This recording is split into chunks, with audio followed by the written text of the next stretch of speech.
call the Planning Board meeting for February 13th to order. At this time, we're going to rise and say the Pledge of Allegiance and have a moment of silence. Pledge allegiance to the flag of the United States of America and to the republic for which it stands, one nation, under God, indivisible, with liberty and justice for all.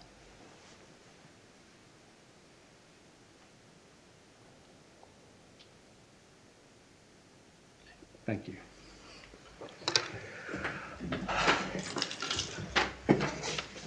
I'm going to ask for any disqualifications on any of the cases we're going to hear this evening. All right. Hearing none, we're going to move to item 3. We do have a quorum. And then moving on to number 4, I'm going to entertain a motion for approval of the agenda, but I believe we do have to make a small change. We need to, on case 2334 on our cheat sheet, we just need to change that. It was listed as PB 2434. I think the agenda's fine, though, Yeah. Mr. Chairman. The So agenda it really has that won't correct. affect this at No, all? that's just Okay. for your help in That's- making a motion. That's fine, thank you. All right, so I'm going to go ahead and entertain a motion to approve the agenda. I'll move to approve. We have a motion, do I have a second? Second. We have a motion and a second. All those in favor say aye. Aye. All those opposed likewise. Moving on to item 5. If you've had a chance to look at the minutes from our meeting of January 29th, 2024, if there's no changes being noted, I'm going to entertain a motion to approve the minutes from January 29th, 2024. Make a motion to. We have a motion. Do I hear a second? Second. All right. We have a motion and a second. All those in favor say aye. Aye. All right. Given there's no old business, we're going to move on to the new business. At this time, we're going to take a look at Planning Board PB 2334, Kellogg Supply Company, request for an amendment to the Unified Development Ordinance, Chapter 4, Use Standards, Chapter 5, Development Standards, and Chapter 10. Definitions and measurement to add a new home improvement sales establishment use consisting of retail sales with increased outdoor storage and sales areas to accommodate larger items such as lumber. At this time, we're going to hear from staff. Thank you, Mr. Chairman. So the main reason for this request is because we currently already have an allowance in the ordinance for outdoor storage associated with a business, and it's an accessory use. But that is limited in size to 25% of the gross floor area of the building or the buildable area of the site. And businesses of this nature typically have larger items and they need a place to store those and for people to walk around and purchase them, basically, and pick them up. So the intent of this is to allow a greater amount of outdoor storage while providing some screening from the highway. So I'm going to just get right to the amendments to Chapter 4. You can see here in the use table, we've added the new use home improvement sales establishments, which would be allowed in general business, limited business, village center, and both light and heavy industrial. And the specific standards for this use will be located in 4.2.4 G6. And you can see those standards here, and I'll go through these, and if you have any questions along the way, feel free to stop and ask. So the first one is home improvement sales establishment uses shall not be located within 125 feet of a residential district. Outdoor sales and storage areas shall not be located between the front facade of the principal building and the street, and shall be screened from off-site views by opaque fences or walls with a minimum height of 8 feet. And that 8 feet is actually 2 feet higher than what is typically required for a screening for outdoor storage in general business. Also required would be understory trees every 15 feet on center, directly outside of the required fencing. And that would provide just a little more height to the screening from the road, because those trees typically top out at 30 feet. Also, the open side of partially enclosed structures shall not face streets. So if you can imagine, they're going to have a mixture of those three-sided type structures where they might store lumber or something like that, and just roofed completely open areas. Like if you imagine the area outside of the Ace Hardware where they have bags of soil or fertilizer and stuff like that. So it'd be a combination of those types of structures. And so this is intended just to make sure that the open side of the ones that do have walls aren't facing directly at the street. Structures used for outdoor sales and storage are exempt from the building design standards that you would typically have to meet in the general business zoning district. But they will have to incorporate one of the three following design elements. So the first one, a series of 4 or more pilasters having a minimum depth of 8 inches, a minimum width of 8 inches, and shall extend the full height of the facade that they're on. You could also choose facade material or color changes. You could have a pitched or a mansard roof. And then finally, you could have faux windows incorporating awnings or Bermuda shutters, which would occupy 25% of the facade width. Does anybody have questions about any of that?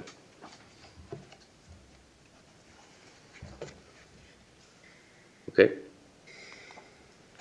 Moving on to Chapter 5, this would be in order to establish some minimum parking spaces required for the use.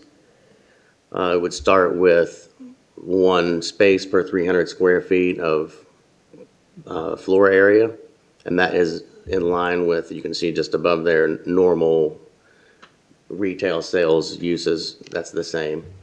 But we're going to add 1 space for every 2,000 square feet of the outdoor storage and sales areas.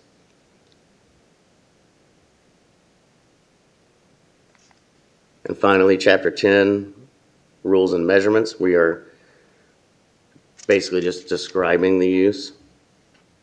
And so the description is commercial enterprises that provide home improvement goods and or services directly to the customer where such goods are available for immediate purchase and removal from the premises by the purchaser.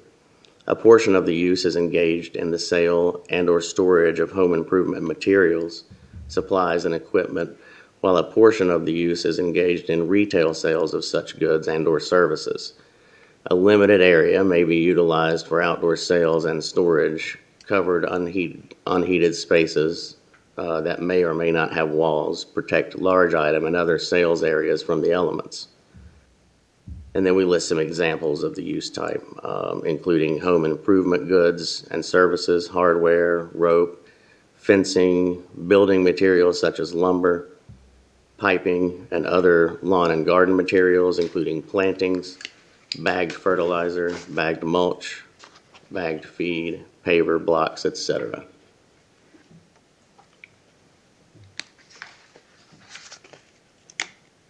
Here are the text amendment review standards, which you could also find beginning on page 9 of your packet. The request is consistent with the Currituck 2040 Vision Plan, including Land Use Goal 3 and Economic Development Goal 1.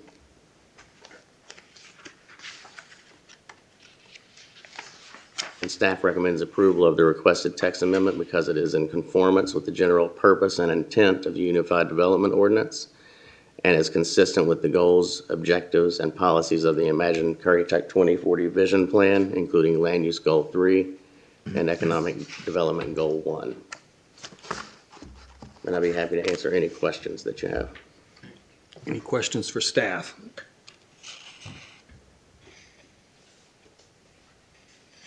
And this is, of course, the whole county. Correct. So it would be allowed in any of those zoning districts, any property, yeah, zoned that way. Like traffic and, like traffic flow and all that would all have to come under a different, when they come before you, right? Are you asking about the flow in and out of the site, like what a site plan would show? Yeah, so they'll all have to come. It with still that. goes through the site plan review process, yes. Jason, this falls under a different set of standards than your typical commercial building because it's an outdoor storage. Right. But yet it can have four walls, windows and doors, a roof. I'm just curious, where's the big dividing line between that and a building? Well, they are planning on having a retail building there. Okay. Like, if you've ever been to Kellogg's, Yes. yeah, so they have the place you could go inside as an actual building. That building would need to meet the design standards. These new standards are for the outdoor structures that you really can't practically apply the design standards to them. Like, nobody wants to put a window, a real window, for example, in a lumber storage bin. Right. And it says unheated space. I presume that's because it can't be heated or it can be heated? Yeah, I think that's just another way of saying it's outdoors, yeah. Okay. Okay. I was just curious what the big difference is between a standard commercial building and an outdoor storage. Yeah, well, they're either open or they're not fully enclosed. Okay, so they're Yeah, not fully. it's three-sided basically, Okay. or no sides. Okay. Is generally how they appear. But could it have four sides? Then it would be indoor storage, and it would probably be That's subject what I was to the after. other That's- design standards, yeah. Okay, that's what I was after. That's the trigger at Yeah, that point. yeah. Okay. You say, sir, they're still in the process of everything else, working on everything else, right? This is just for outdoor storage, correct? I'm not sure I fully understand the question. As far as the rest of the designs, they got to change or come up to snuff with the UDO. This is just for the outdoor storage section, correct? Yeah, this would be for businesses that sell home improvement items and need the larger outdoor storage area. Would it be strictly home improvement? Well, it would, I mean, that's what it's called, and it would need to meet that description in chapter 10 in order to be considered that. Okay. So there's still a retail building. Yeah. It's not just outdoor storage. Right, It's a it's retail Right, I know- building. Yeah, I know that. I was just, the only reason I was asking that is I could start to envision other things that, other than building materials that might fall into that same realm. Well, it does list garden materials. It's anything you might need to buy for your house that's generally too large to store inside. Garden materials, landscaping, lumber, stones. Business doing well has that problem, right?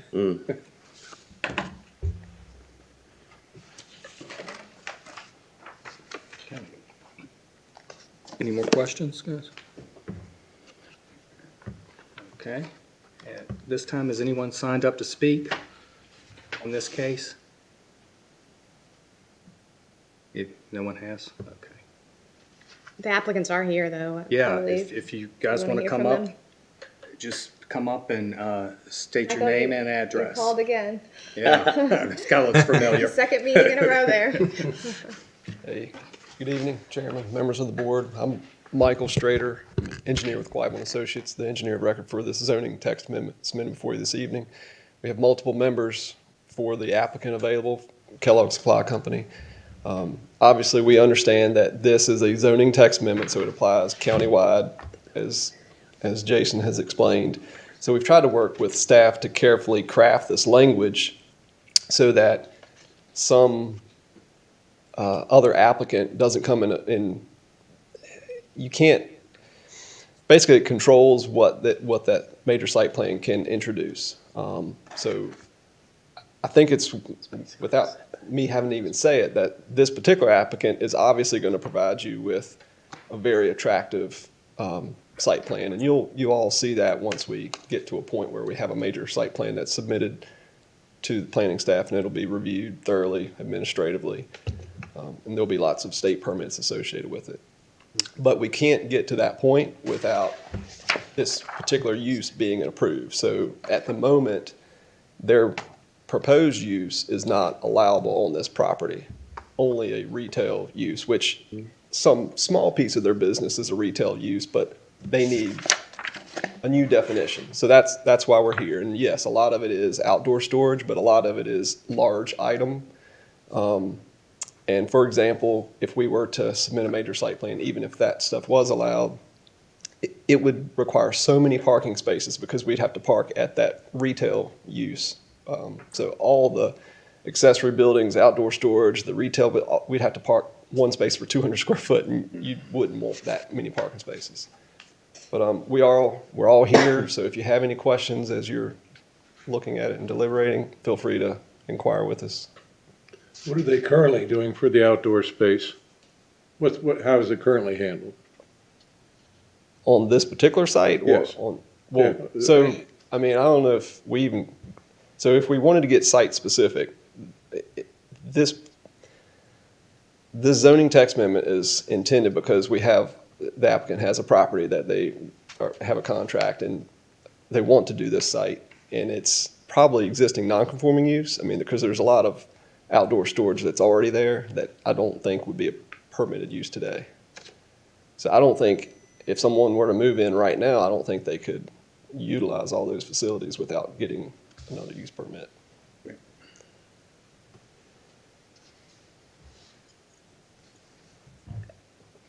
The setbacks from your neighbors and everything, that will fall under the standard ordinance, that, like, this building will have a safety setback from Right. the building, the line. Yeah. Oh, yeah, so the normal setbacks apply. Okay. In the zoning. And there's the additional 150 feet from a residence that was put into the language. Just 125. 125, sorry. Okay. Okay. Residential district. Yes, Okay. residential Yeah, that's, district. okay, yeah, you did say.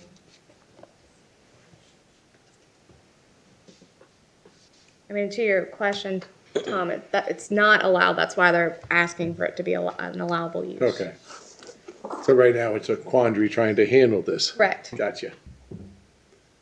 I had another question. There's the 8-foot wall, so we moved up from 6 foot to 8 foot, and then you said something about the vegetation capped Yeah, at so 30 feet. there are understory trees around the outside of the fence. And that covers, like this mid-range area so that obviously an 8-foot fence isn't going to cover up a tall building Right, with lumber in it, but this will help kind of soften that. Okay. Yeah. With all those standards that Jason has listed, basically you could envision that, say you have a retail building that has to comply with all your current building design standards. And then if you had an opening for the drive, and then you had this large item accessory structure that's along the highway, it's opening, like if it has any opening, whether it's one opening or 3 openings, it has to be faced away. And then there could be a fence that is 8 foot high with a gate. It could connect the buildings, it could terminate at the building, or it could run in front of the building. But since our intent is to have an attractive building with pilasters, it may have a Mansford roof, it may have those other elements that Jason listed. We may want to keep that open, and we're already required to have site landscaping and building screening, but we've also incorporated the understory trees to kind of fill in that gap and screen all these accessory uses from the highway. Will you be using forklifts or anything at On the site, site? yes. Yeah, Yes, sir. okay. So And you need the room to move. Yeah, and the intent is that will actually be pretty well screened from the highway, so it's not like you're seeing that activity that easily.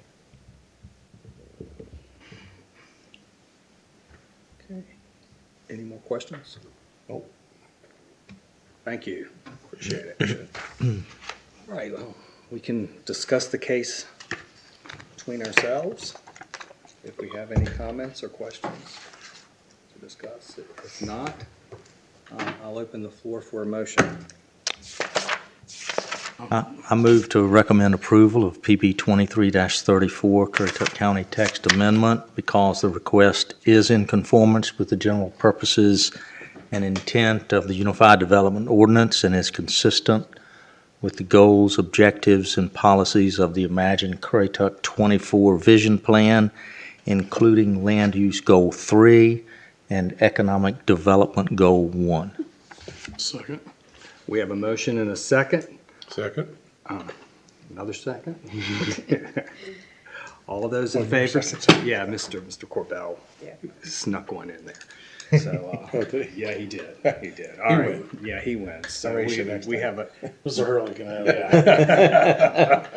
it. all right, we have a motion and a second. And, all those in favor say aye. Aye. All those opposed likewise. Okay.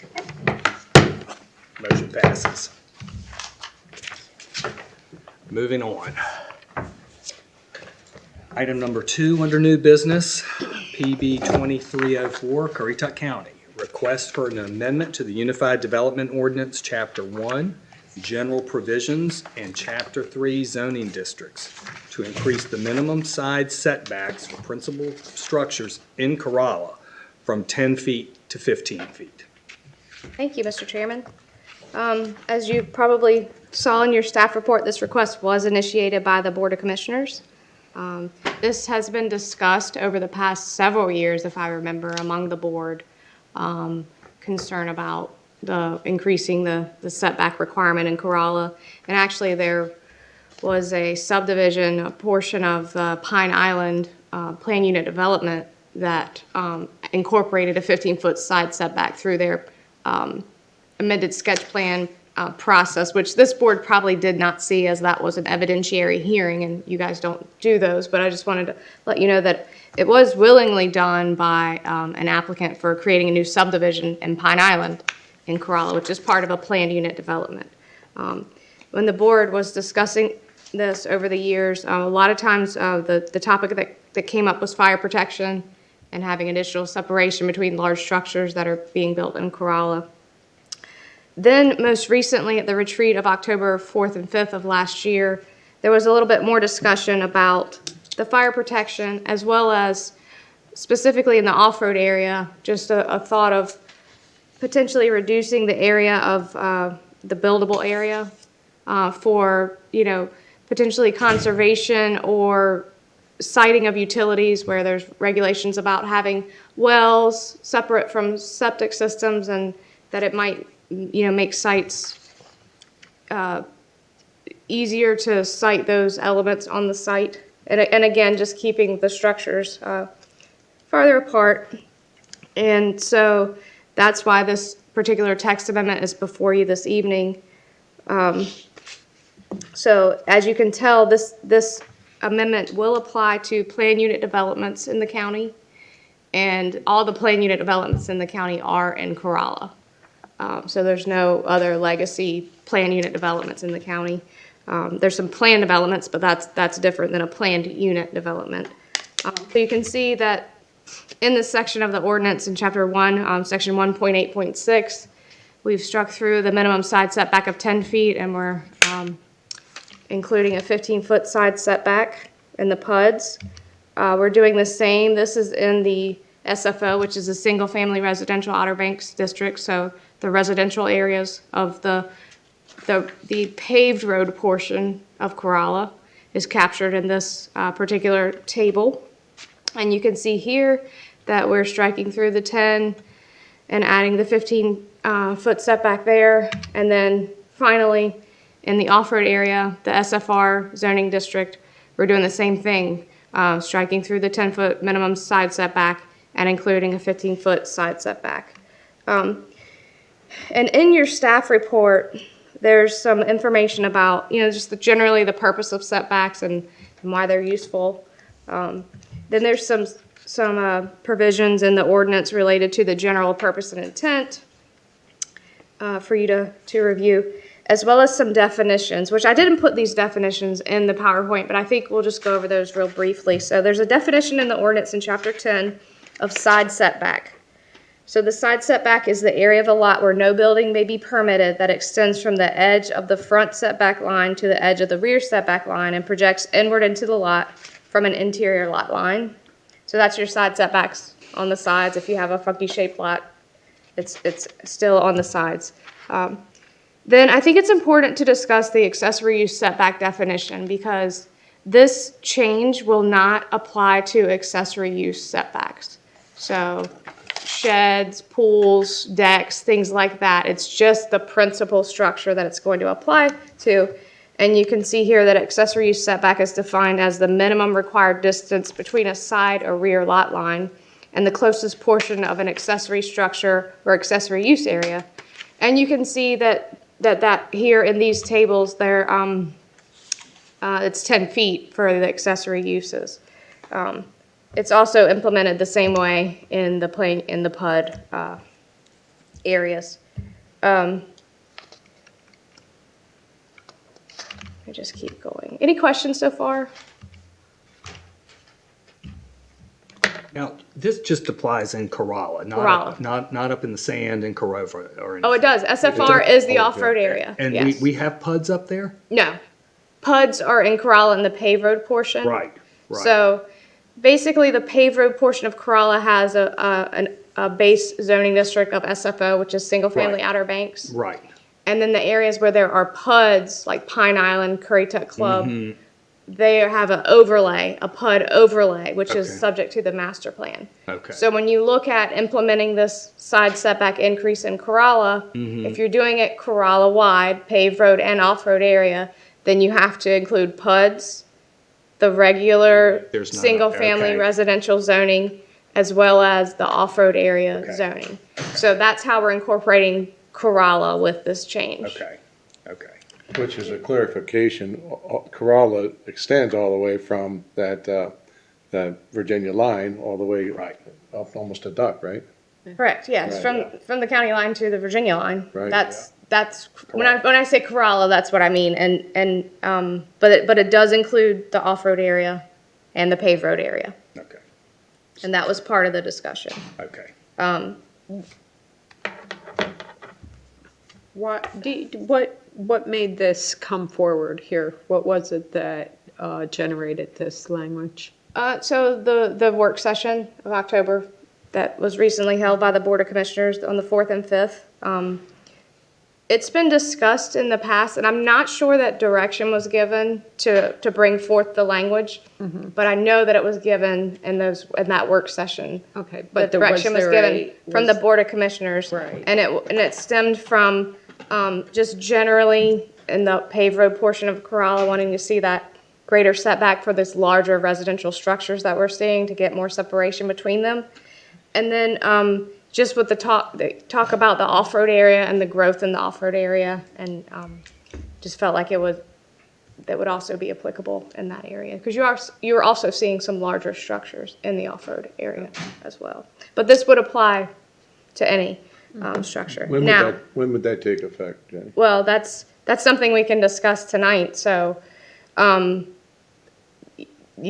planning board might, if you decide to act on this tonight and make a recommendation, you may recommend it's approved with a delayed effective date that you feel like is reasonable. A couple months, 3 months, something, because there are people that are preparing to build. But there's also common law vesting that could protect some of that. Like if you've already kind of spent money on plans and site plans, that's something that staff could review. But if the planning board wanted to recommend a delayed effective date of 3 months from adoption or something like that, that would certainly be reasonable, I think. I know I believe when the new ordinance was adopted in 2013, there wasn't really a delay in the effective date, but there was a period of time when you had an option to choose to proceed with the prior or use the new ordinance. Another thing to note that will impact how this particular provision is enforced if it is approved is there's existing structures clearly in Corolla that have 10-foot side setbacks. If someone wants to redevelop that like in the same footprint with the 10-foot side setbacks, there's provisions in the ordinance that allow for that. So this is really going to just come into play with new lots, new development, and complete redevelopment where you're putting back something that wasn't there before. So that's where this will apply. So if a house burns down, If a house burns down, they can build back in the same footprint, okay. provided they'll have to meet CAMA.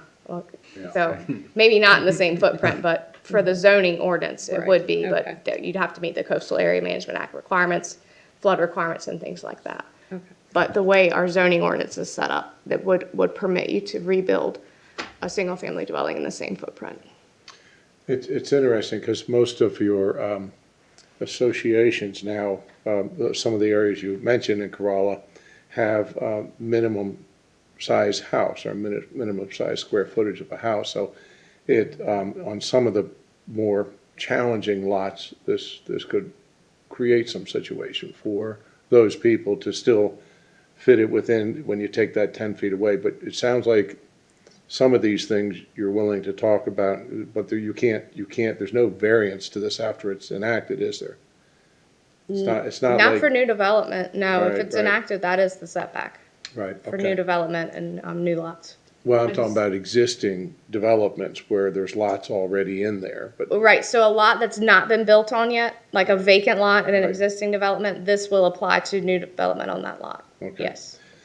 the other thing I see, which is a little bit of a concern in the timeline, is that there's a lot of people still waiting for the builder to get to them. And the building has been, there's some of them that are 3 to 5 years out, waiting for their house to be built with plans. So you did make the mention, if there's already plans or already motion, it's already in motion with a house, that could be grandfathered in. Yeah, but I don't know about 3 to 5 years. We No, I definitely know have to that. You look were- at, I mean, you were- that's in you a were saying- reasonable time frame. You know, it's not just a blanket. I was preparing to build my house 5 years ago and I'm coming in to get a permit. But they do have that problem. I mean, they are waiting for builders to build their house, and they're on a waiting list. So what do you think is reasonable for that type of situation? I mean, that's, So in essence, if somebody is waiting on a builder and they got their plans, and the builder's not gonna get to them for 2.5 years yet, it doesn't matter, they're gonna have to change that building structure if it's now not falling within the 15-foot.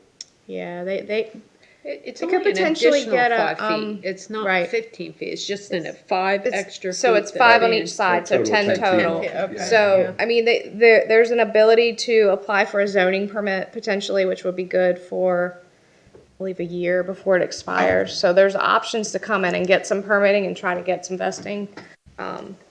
But, I mean, I'm not really sure how to account for, I mean, I don't think we're Yeah, gonna I do a know. 3-year delay on a text Because amendment. we'd be looking at We would more like a 90-day where they may have already filed plans Right, that yeah, are being somebody's looked at. already- It's already, the yeah. paperwork's already started with planning.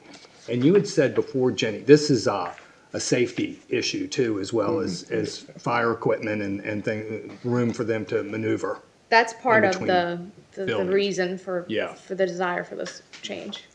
I don't confuse my questions, because I do believe in what you're saying on that, having fought the fires in the 4-wheel drive area and seeing how hard we fight to keep the house next to it from burning down.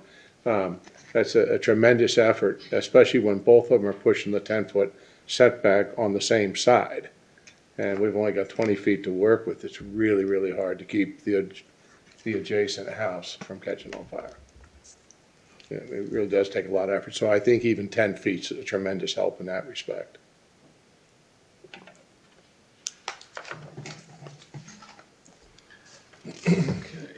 Any more questions of staff? I can go ahead and conclude the policy review and recommendation. Yeah.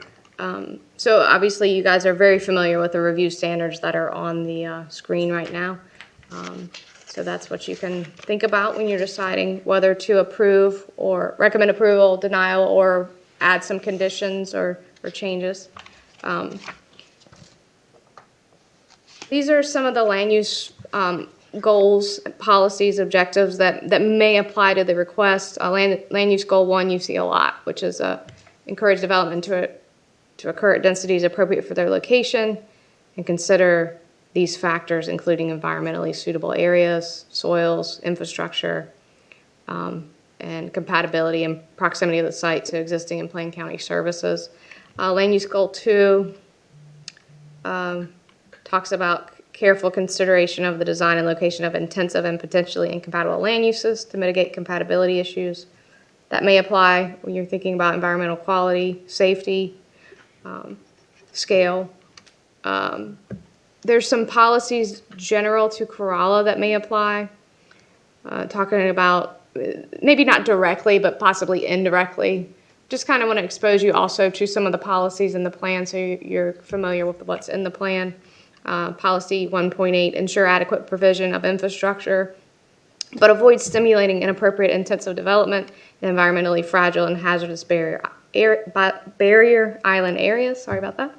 And then a general off-road area policy to maintain the area's unique identity by valuing and protecting natural resources, open space, wildlife habitat, and biodiversity through a variety of conservation methods, including but not limited to open space preservation, land acquisition partnerships, and monitoring marsh health.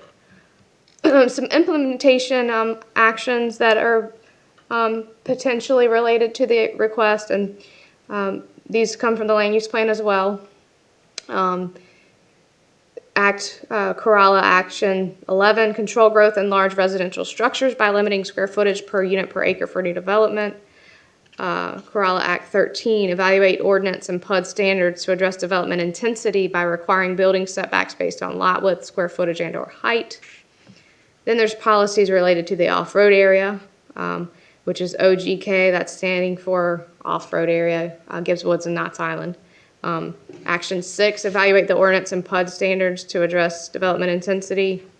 And then Act 7, limit development intensity in the off-road area by establishing a maximum floor area ratio for new structures. Consider additional regulatory strategies to minimize the impacts of new construction. So those policies may be relevant. And again, staff does recommend approval.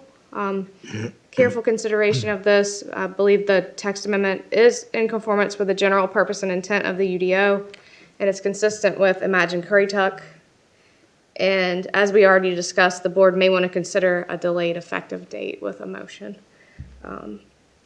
The couple of general purpose and intent statements from the ordinance are in your staff report. I didn't read those. I will now. Ensure the provision of adequate open space between uses for light, air, and fire safety. So that's directly from the ordinance. And conserve the natural resources, cultural resources, and environmental quality of the county and its environs, particularly in the Outer Banks. So it felt like those policies and those ordinance intention statements apply to this request. So I'd be happy to answer any more questions if you have them.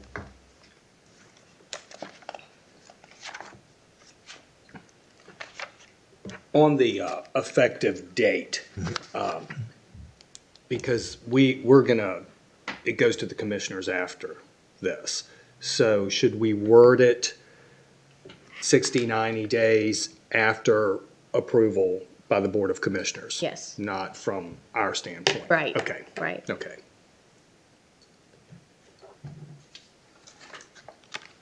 In looking at that effective date, the delay, I don't think in the current climate that it would be unreasonable to extend that date maybe to 120 days. That's what I was Yeah, I thinking. was thinking it too. Yeah, with Because there is taking a long time. a long time to get engineering and surveying and other Yeah, items those people are in the queue right now. there. Yeah. I really, really agree with everything that's, the whole thing behind this. I mean, I really think it's a great idea. But that's the only caveat I see to it, is that it's gonna pinch some of these builders and some potential homeowners a little bit too. So I agree with no less than 120 days. Yeah, we can do that in the form of a motion. That's not a problem. Okay, any more questions?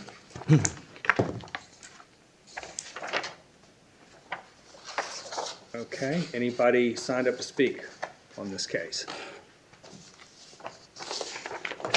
Okay. We can discuss between ourselves.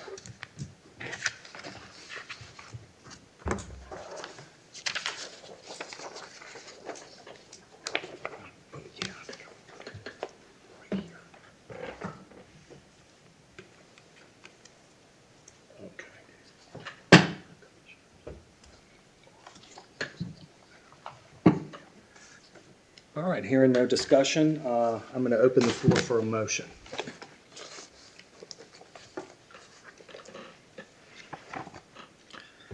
I'll make the motion. Okay. I move to recommend approval of PB 24-02 Currituck County text amendment to become effective 120 days from this date, or I guess it'd be Date of Commissioner's adoption. approval. Right. Yeah, Okay. date of Board of Commissioner's Commissioners approval. Right. Yeah.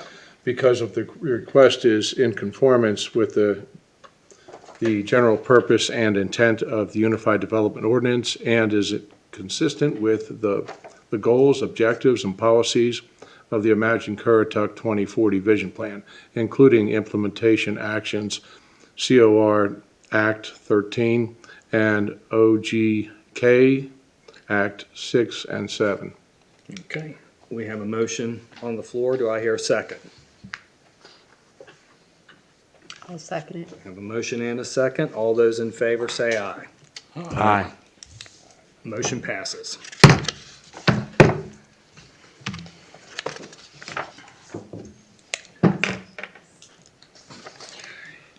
Okay, moving on to the last case, PB 2303, under new business.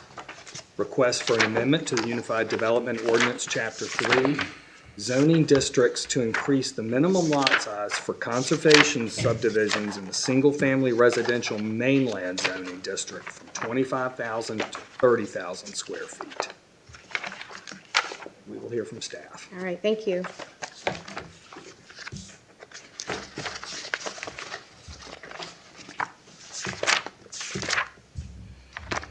All right.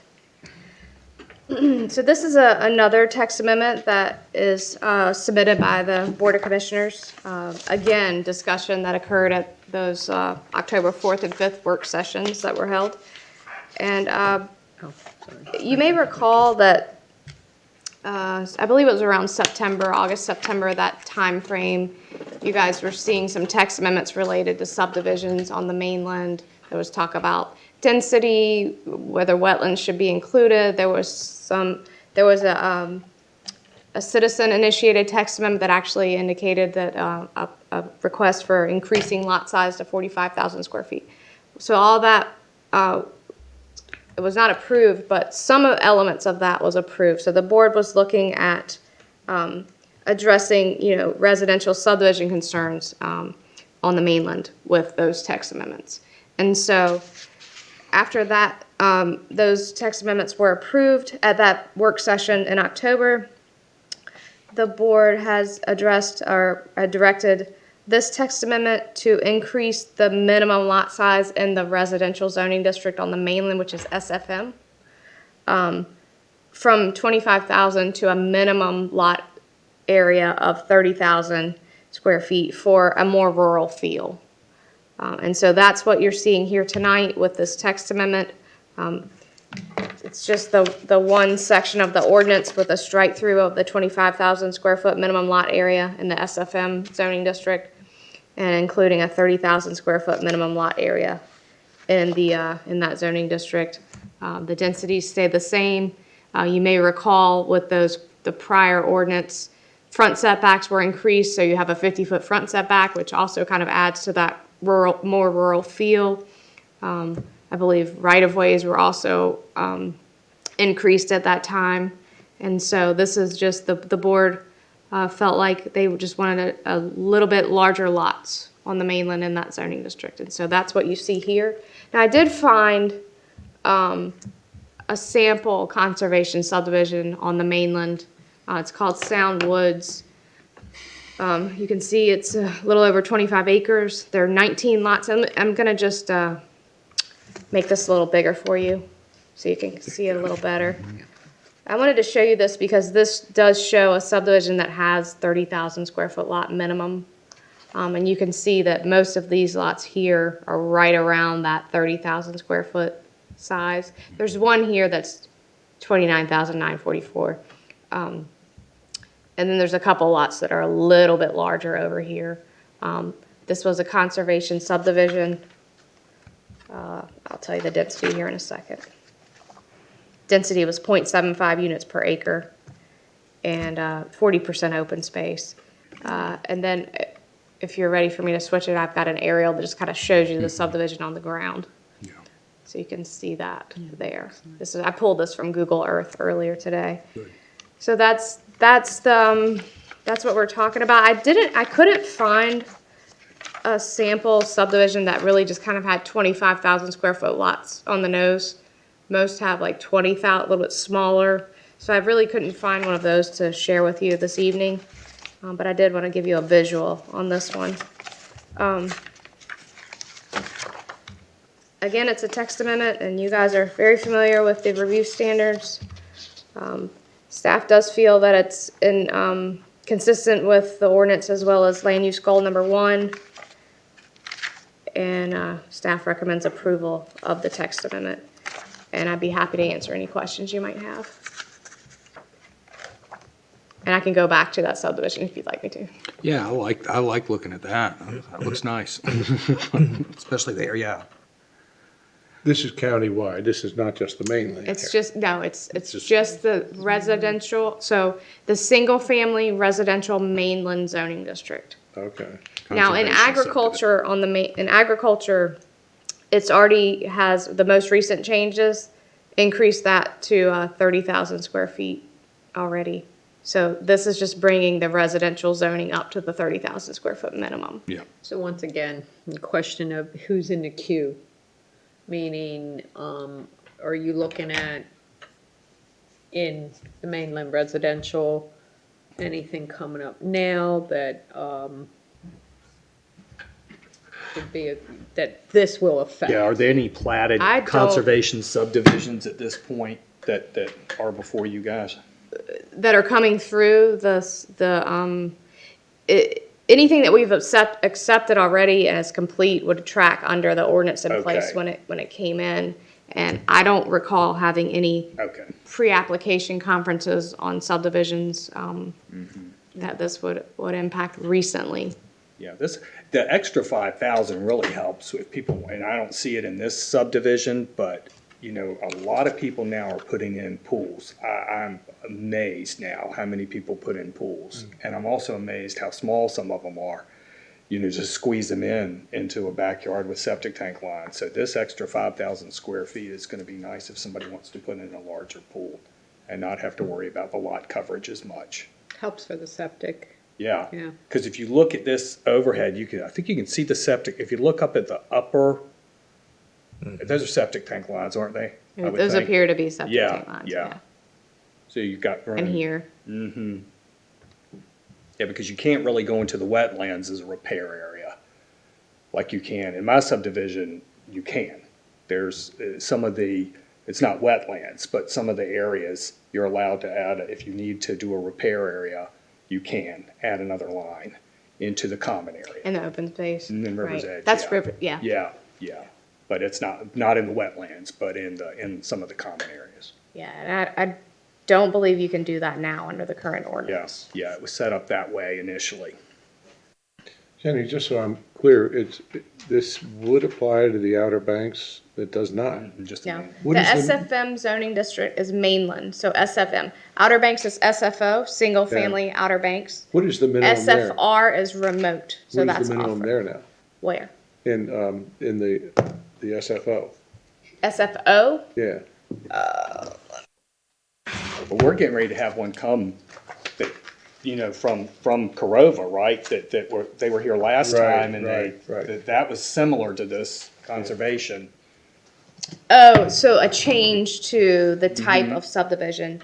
But you were asking SFO, so you mean the paved road portion of no, Carl? I'm sorry, the four-wheel drive area, SFR, it's currently 120,000 square feet. which is the. It's okay, almost all 3 right. acres. That's big. Wow, okay. It's quite a bit. Yeah, that's a little bigger. I had to double check And what that if you number think was. about it, it's kind of consistent acres. with the 1 per 3 acres. It's kind of consistent with that 0.33 units of Now, density. I know that one that was getting ready to come before us, was that talking about a minimum of 3 acres on that one? No, so that, I have a pre-app with them on Friday, scheduled for Friday. That was, they wanted to give a, so on the SFR, the off-road area currently, the only subdivision option is traditional. And that means 120,000 square foot minimum lot area for new lots, in the Okay. for new lots in the off-road area. Okay, What they wanted to do was propose a conservation type subdivision, similar to what we do on the mainland, right, where they could have, the density doesn't vary from the 1 to 3 acres. So it's Okay. still a 0.33 density, no more than that for creating lots. okay, But that they could make a smaller lot. So I think they were proposing 30,000 square foot as the lot size there. Okay. I don't know what the new language is. I don't recall that off the top of my head. And then we're gonna have 60% open space. And so the idea was that they would kind of cluster the lots, impact less land area, and maybe leave some more open space area that's open, not fenced in and stuff with houses, for horse habitat and Right, right. conservation areas. So that's what they were doing there. but this that's- doesn't mess them up. That doesn't have any, this does not Okay, it's a affect total- that at all. All right.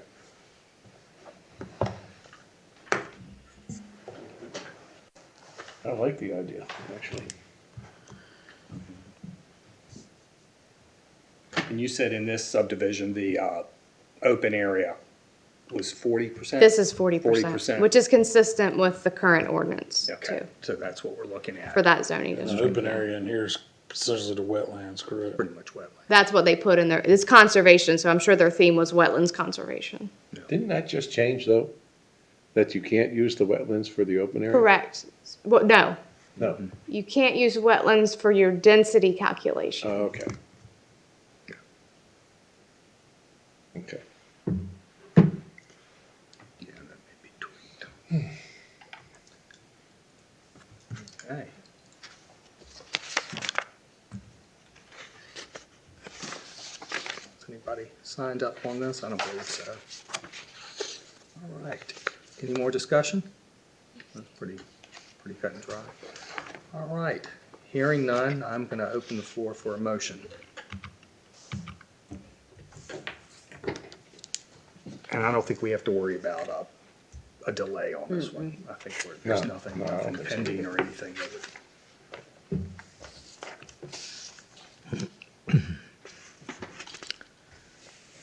I move to recommend approval of PB 24-03, Currituck County text amendment, because the request is consistent with the Imagine Currituck 2040 vision plan, including land use goal 1. We have a motion. Do I hear a second? I'll second it. Okay, we have a motion and a second. All those in favor say aye. Aye. All those opposed likewise, motion passes. Okay, moving on to announcements. Anything? I don't necessarily have any major announcements. I will say that staff's still working on the language for the shopping center. I mentioned at the last meeting, which was just a couple weeks ago, that we were looking at the language for the shopping center, design standards, permit type, things like that. So we're still working on that. It wasn't really ready to bring to you, so we wanted to take some more time to work on that. You'll have a couple other text amendments next month, and I think a downzoning request in Lower Currituck. And I mentioned this last time, but now it's even more real. Donna Balava is retiring at the end of this month. Okay. And I thought there would be a chance she might have to come to this meeting, but that's why I didn't say at the last meeting. But she certainly has been a valuable asset to this county, to our department, to this board, and she's going to be missed dearly. And she's leaving the end of this month? Yes, Okay. All right, a lot of experience there. She Yeah. enjoys her retirement. I hope so. Yeah. Okay, I think we're Sometimes you get done. busier. Do I hear a motion to adjourn? I'll make a motion. We got a motion to adjourn, and I'm going to second it. And all those in favor say aye. Aye. Okay.